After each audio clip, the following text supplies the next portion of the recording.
Been a very active day here at Federal Court on Church Street in New Haven.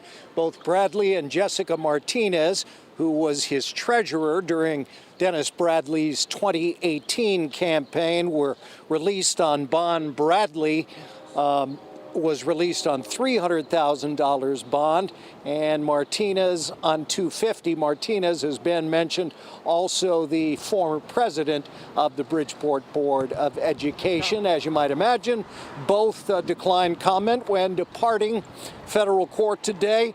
As alleged in the indictment, Bradley and Martinez and others conspired to defraud the Connecticut State Election Enforcement Commission, the Citizens Election Fund, and the state of Connecticut by making misrepresentations concerning Bradley's compliance with state election law and the requirements and restrictions of the Citizens Election Program.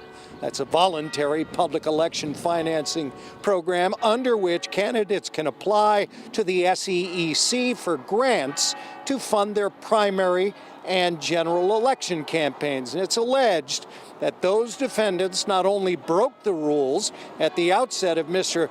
Bradley's 2018 campaign for state senate, but then engaged in an extensive cover-up. Now, the alleged fraud date back to March of 2018, where Bradley says he was just having a client appreciation event for his law firm. He's also a lawyer in Bridgeport, but the feds say it was a campaign event paid with funds that were not in compliance, shall we say, with election laws. We'll have much more coming up at 5 o'clock. Again, live in New Haven, Tony Terzi, Fox 61 News.